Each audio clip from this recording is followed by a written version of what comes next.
awakening me, a storm that set free. We are unstoppable. Together we'll never fall. The darkness surrounds. Know that now we know there's a light. Just reach inside.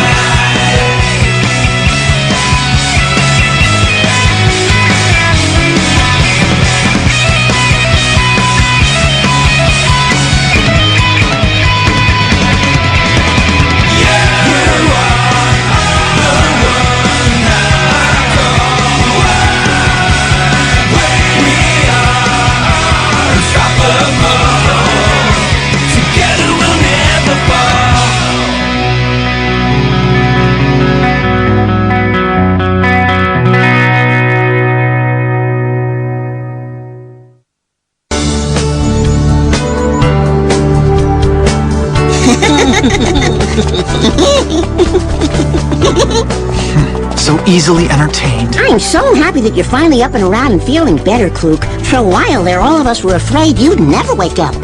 I'm so sorry. I messed up the team's plans for defeating Nene. You're kidding, right? Huh? We weren't strong enough to begin with. If not for you, we wouldn't even be here talking about it. We'd be prisoners or worse. Instead, we're all on our way to wherever it is we're going again. We're going to a place where we can find another copy of the Book of the Beginning. And of course, it has to be a copy that contains the extra 7 pages. We'll never find a copy like that. Another wild goose chase. Stop being negative, will ya? I think we're almost there. Here is the Republic of Metea. It's a famous center of books and knowledge. It's known as the City of Logic.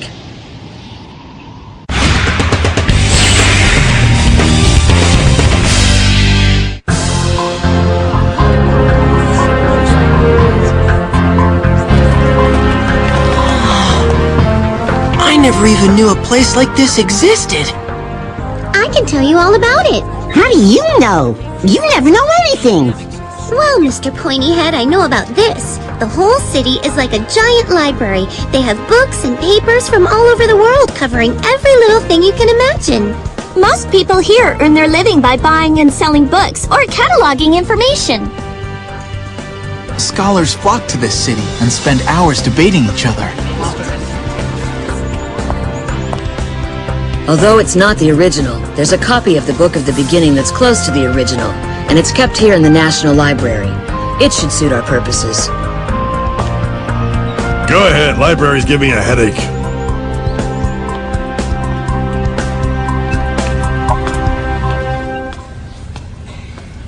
Trust me, the syntax of the text is completely maladjusted. Aww, this is almost worse than being stuck back at school. It's so quiet in here, it'd be a great place to grab some sleep. Shoo! How about we check out some wedding books? I'm not interested. This is the place.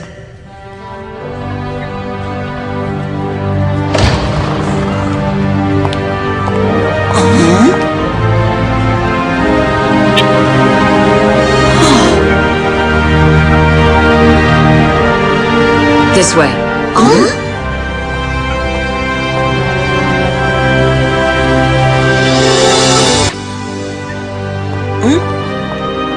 Here we go. This is the Book of the Beginning. You remember what the original looked like back at Jabral Castle, right? The fact is, there have been many different versions published over the years. For our particular needs, I chose a version closest to the original. If you're gonna explain something, can you please use small words? And short sentences too. Remember, Zola, we're not as sharp as we appear. There are also those who are hearing this for the first time, so I'll explain from the beginning. It's got a lot of information in it, but the bottom line is, it's a book that lays out the way this world works, and in the process describes a lot of legends from the distant past. Does it have a lot of magic spells in it? You'd better use smaller words. Its most famous stories are about the beginning of the world around us. Here, Zola, let me read them something. This is a story that takes place right after the world was created. What is known is that the earth and the sea were the first things created. Next came the simple life forms. They grew more and more complicated until finally human beings appeared. Life swept through the planet. It filled the seas from the bottom of the ocean to the edge of the shore. It spread like fire across all the continents, filling them with creatures high and low. The earth shone bright, and daylight never faded. Time passed. Then one day, the humans decided they had grown tired of eternal daylight. They said, "We can't sleep in a world as dazzling as this. Can something be done to balance out the light?" The answer was yes. And so darkness was created. Shadows appeared, and people were glad, not knowing that darkness had been created in their hearts, as well as in the world around them. Oh yeah, that's not new information. Even I've heard that story before. Not so fast. The story isn't finished yet. You mean it keeps going? How much more is there? Quite a bit, actually. What you just heard is only an introduction to the material. There are many fables and local legends in this section. But the most important information is coming up. Here it is. The war between light and darkness. I remember this. You talked before about how a war broke out between the two great powers in the world. It was the forces of light against the forces of darkness. Just when the forces of darkness were about to win the struggle, the 7 warriors of light appeared and battled their way to victory. Those soldiers of light. I've concluded they must have been shadow wielders. Why in the world would you think that? The descriptions of what they accomplished in battle were so amazing, they had to be more than just normal human beings. Their powers resembled the same ones we have today. Excuse me. Go ahead. So even if shadow wielders have been around since the earliest days of our history, how on earth did you come to the conclusion that all of us are descendants of those warriors of light? That's a very good question.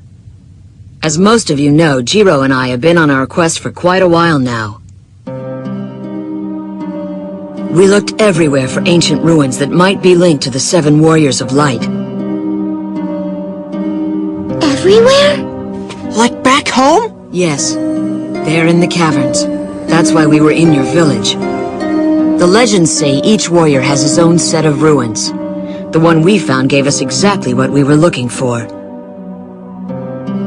In the cavern there was a secret room, and inside it, ancient paintings of your Shadow Shoe.